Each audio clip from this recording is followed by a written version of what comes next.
Hi guys! Welcome to Winter Conference Vlog วันนี้พวกเราจะพาทุกคนไปดูว่า1 วีคที่พวกเราไปใช้ชีวิตแบบเด็ก Harvard จะเป็นยังไงพวกเราไปทำอะไรบ้างได้เพื่อนต่างชาติเยอะไหมจะสนุกมากแค่ไหนต้องรอติดตามกันในคลิปนี้เลยค่ะ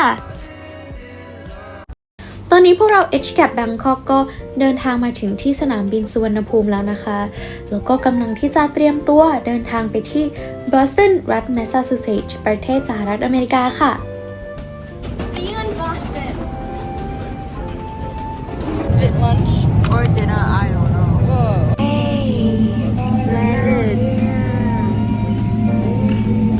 Boston. Coming for you. Hello guys! So we're now waiting for Damien to pick us up. And this is Boston Airport. เดี๋ยวเราเจอกันเดี๋ยวเรารอเดเมียนมารับแล้วเดี๋ยวเราจะตัดภาพอินเสิร์ตเข้าไปเห็นว่าบรรยากาศจากแอร์พอร์ตถึง Harvard จะเป็นยังไงนะคะไว้เจอกันที่ Harvard University ก็ตอนนี้นะคะเรากำลังขึ้นเมโทรเพื่อที่จะเดินทางไปที่ Harvard University นะคะแล้วก็มีเพื่อนจาก Harvard มารับเราด้วยค่ะ Yeah, we are on the train to Harvard University. Look at the view. Whoa. This is Charles Lever. And this is Damien. Say hi. He's in a meeting. And yes, finally we arrive at Harvard University หลังจากที่เราเอาของเข้าไปเก็บที่ห้องพักเรียบร้อยแล้วนะคะเพื่อนๆจาก Harvard เนี่ยก็พาพวกเราทัวร์รอบๆแคมปัสแล้วก็เดินไปก็จะเล่าพวก myth เล่าตำนานต่างๆของ Harvard ให้พวกเราฟังค่ะก็คือ exclusive มากๆเลยนะคะเพราะว่าเป็นแบบ private Harvard tour by Harvard students เลยนี่ตอนนี้เราก็มาอยู่ที่ Harvard Bookstore นะคะก็คือมาเดินเล่นมาดูหนังสือใดๆ And look. Whoa. It's not actually like snowing right now, but before this, it was like pouring down and stuff. So we're here in the morning, just want to stroll around and take pictures for sure. And a lot of us are in that cafe, which is called the Blue Bottle. And they're taking pictures, and you can also go follow their content on @HCAP BKK on Instagram as well. Not only YouTube, but for YouTube, don't forget to what? Subscribe and like. Hello, we're preparing dinner for the potluck. We're making Thai donut holes. What are you in charge of? Yeah, What's your in charge job? of boiling water Okay. and washing potato. So we're gonna explain the steps for making Thai Tao or Khai Nok Kata. And this is a very controversial topic in Thailand. A lot of people call this Khai Tao, right? Yeah, and like me, I call it Khai Tao. And some people call it Khai Nok Kata. Yes, I and call it kind of water first. I call it Khai Tao. ซึ่งตอนนี้นะคะเราก็กำลังเตรียมทำขนมไปสำหรับ HCAP Potluck Party ค่ะ Potluck Party นะคะก็จะเป็น party ที่ให้ delegate แต่ละประเทศเนี่ยเตรียมอาหารที่ represent ชาติตัวเองเอามา share ให้กับ delegate ประเทศอื่นๆค่ะ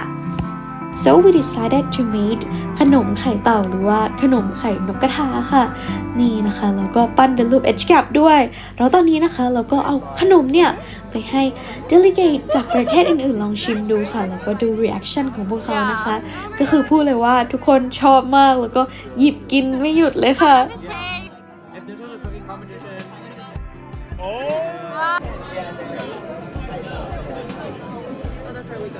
Yeah.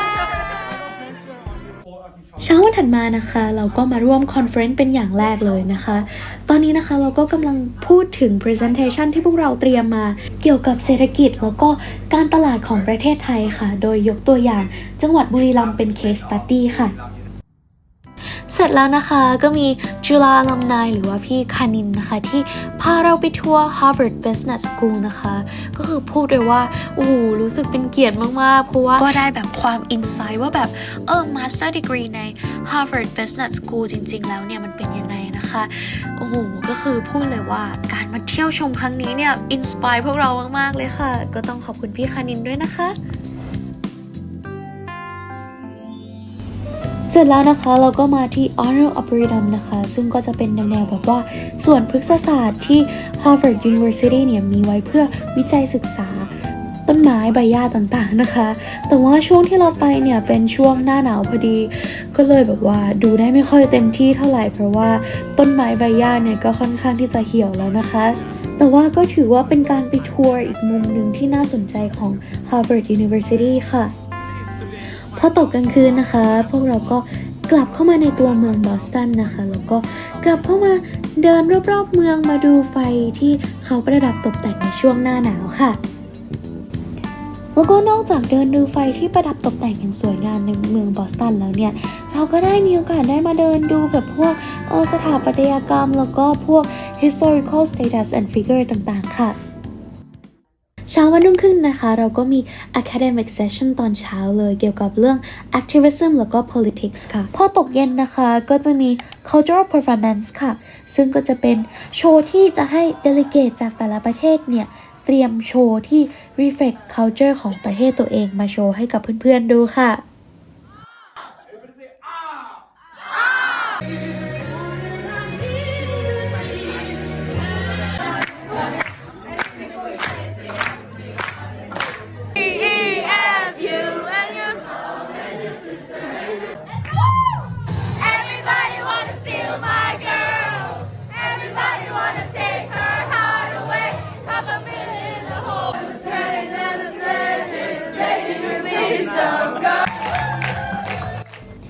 แต่ไทยเราเองก็ไม่น้อยหน้าค่ะ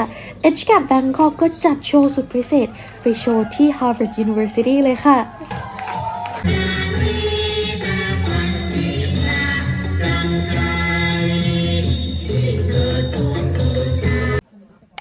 เช้าวันถัดมาก็เริ่มต้นวันเหมือนเดิมด้วย Academic Session อีกแล้วนะคะ วันนี้เนี่ยมีสปีกเกอร์สุดพิเศษนั่นก็คือ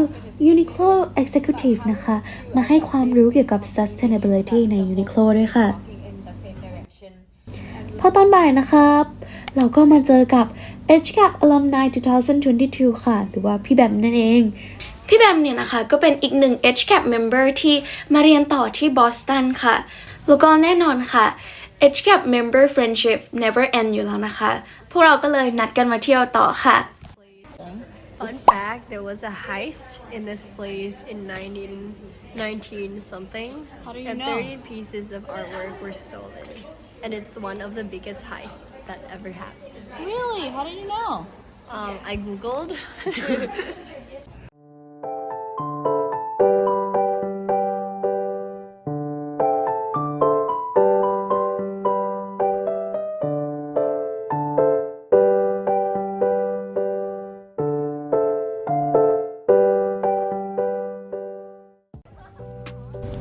นอกจากนี้นะคะพอมีเวลาเหลือจาก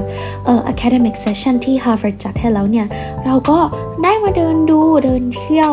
มิวเซียมต่างๆในบอสตันค่ะ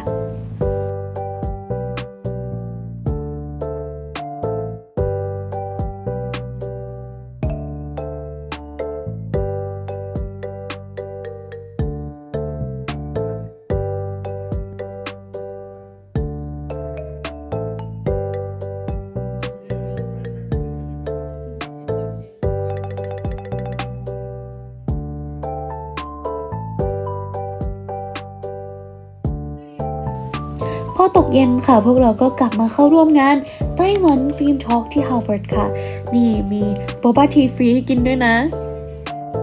หลังจากนั้นก็คือเกมไนท์ค่ะพวกเราก็ได้มาเล่นเกมกับเดลิเกตจากประเทศอื่นๆมากมายเลยค่ะทั้ง Monopoly แล้วก็โป๊กเกอร์ซึ่งคืนนี้ก็เป็นโอกาสอันดีที่ทำให้เราได้ทำความรู้จักแล้วก็สนิทกับเพื่อนๆมากขึ้นค่ะเช้าวันถัดมาก็เริ่มต้นวันด้วย academic session เหมือนเดิมอีกแล้วค่ะวันนี้นะคะ Harvard ก็เชิญ professor มาเป็น speaker ของเราด้วยค่ะ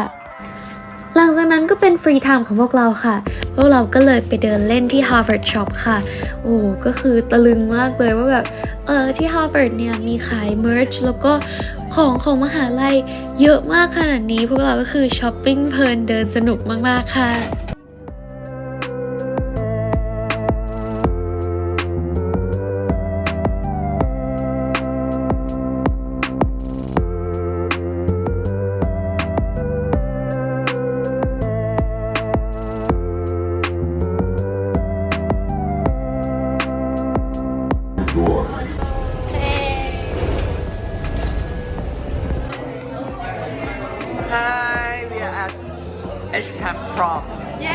the ultimate last night. Okay. และแล้วคืนที่ทุกคนรอคอยก็มาถึงค่ะ HCAP Prom เย้ คืนนี้นะคะทุกคนก็คือ dress up กันจัดเต็มมากๆ แล้วก็เต้นกันมันแบบสุดๆไปเลยค่ะ ขอโทษที่เก็บฟุตเทจมาน้อยนะคะ เพราะทุกคนเต้นกันมันมากค่ะ แล้ววันสุดท้ายที่ Harvard ก็มาถึงแง่ตอนเช้านะคะพวกเราก็มีถ่ายกรุ๊ปโฟโต้เล็กน้อยค่ะ หลังจากนั้น HCAP Bangkok นะคะก็เอาขนมที่พวกเราเตรียมมาจากประเทศไทยเนี่ยเอาไปแจกให้กับ delegate จากแต่ละประเทศลองชิมดูค่ะ ทุกคนก็บอกว่าอร่อยแล้วก็ติดใจมากเลย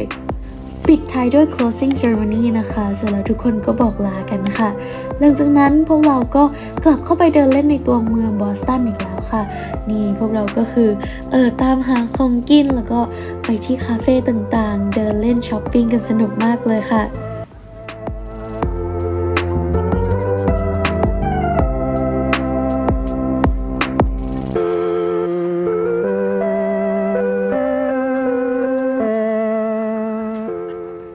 แต่เราก็ปิดท้ายทริปด้วยการไปเล่นไอซ์สเก็ตกันค่ะอากาศแบบนี้ก็ต้องเล่นไอซ์สเก็ตให้สมกับมาวินเทอร์คอนเฟรนซ์กันนิดนึง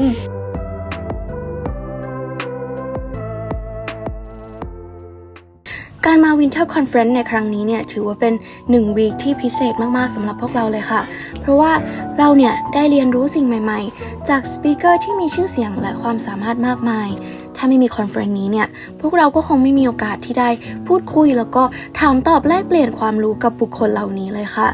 นอกจากนี้นะคะเราก็ยังได้ลองใช้ชีวิตแบบเด็ก Harvard เลยเราได้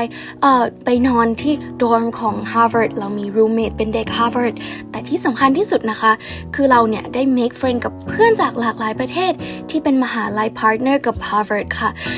บอกเลยว่าทุกคนเนี่ยแบบ friendly แล้วก็ open minded มากๆโอ้โหก็คือถือว่าเป็น1 วีคที่เราสนุกแล้วก็ได้รับความทรงจำดีๆกลับมาเยอะมากค่ะแต่ว่ากิจกรรมของ HCAP Bangkok ก็ยังไม่จบเท่านี้ค่ะ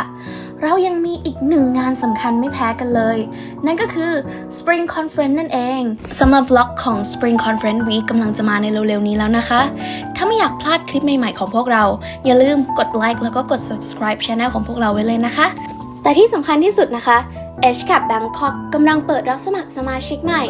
ถ้าใครที่สนใจเนี่ยเดี๋ยวเราจะขึ้นรายละเอียดช่องทางการติดต่อไว้ข้างบนนี้เลยนะคะ so grab your chance and be a part of our family see you on next video goodbye